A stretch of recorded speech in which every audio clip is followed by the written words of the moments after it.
Audiobook of Contrasting Identities, Navigating Identity Politics Conversations. Chapter 7, Diversity of Identity or Diversity of Ideas, Looking at Identity for New Ideas. An objection that has been made against giving a platform to people based on their identity is that the only thing that matters is the ideas that are maximized, not where the ideas came from. In other words, all that matters is descriptive knowledge, not acquainted knowledge. Such a sentiment has been made by Dave Rubin, who says, 2018, the only diversity he believes in is the diversity of ideas. If acquainted knowledge from identity groups failed to produce new ideas, then this objection may have a point. If descriptive knowledge is all we need, then so be it. But this is demonstrably untrue. Consider the workplace. Ptsd, 2015, provides evidence that when you have more diverse workplaces, you'll be more likely to have innovation. This summary includes research that found that less racial discrimination results in 20% more productivity. Companies with more cultural diversity at the executive level had 53% better returns than those with less cultural diversity. The top 50 companies regarding diversity performed 25.8% better than the Standard & Poor's 500 index and 28% better than the Nasdaq. And every 1% rise in gender ethnic diversity produces anywhere between 3 to 9% additional revenue. Now consider politics and government. An area of significant research has been the concept of gender quotas in government representation. This is where political parties will require a certain percentage of the party to be represented by women. The goal of such quotas is to utilize the acquainted knowledge of diverse identity groups to result in policies being put forward that are more representative for women. Overall, the answer has not been completely settled on whether gender quotas has succeeded in this endeavor. However, the most recent research that has been put forward, A. Clayton and P. Zetterberg, 2018, has found that globally, greater representation of women in their government are correlated with increased budget policies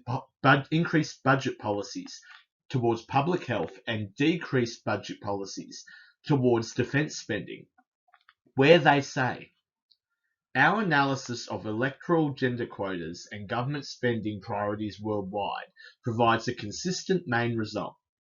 Governments that adopt quotas that lead to significant increases in women's representation subsequently dedicate to a larger population of their national budgets to public health. This finding suggests that quotas are most effective when they most disrupt previous patterns of male overrepresentation, implying that quota-elected women can act as important agents of political reform. In line with our expectations, quotas are most effective in the area of public health, a policy area that has been historically prioritized by women. The authors in their conclusion from these findings make the following suggestion.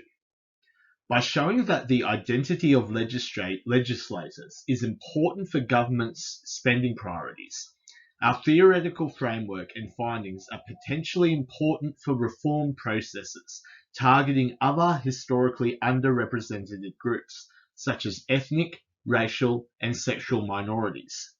So, the current evidence suggests that having a diversity of identities encourages a diversity of ideas. Therefore, if one cares about maximizing the diversity of ideas, then they too must be concerned about the diversity of identities in the discussion. This fits well with a fully deterministic view of human thought. Take Sam Harris. In his book Free Will, 2012, Harris argues for determinism, which is the view that all of our thoughts and actions are fully caused by the past and the laws of nature. Laws of nature are scientific laws such as gravity, thermodynamics, and so on. Thus, they are fully determined. In this world, Harris believes, all our thoughts are fully determined by a mixture of our biology and our environment. In the debate over nurture versus nature, this is called interactionism. And this is something I agree with. This is the world I do think we live in. Hence, this raises the question of where do our thoughts and our ideas come from? For example, when we have a light bulb moment, what caused the light bulb moment? It did not pop into existence from nothing.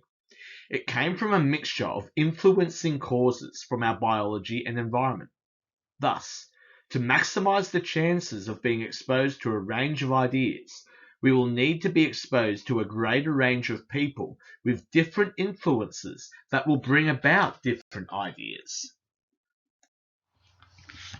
The individualist will assert that individuals within groups will have an equal degree of various experiences than those between groups. So this is irrelevant regarding looking at group identities to gain new ideas. However, the evidence provided earlier contradicts this.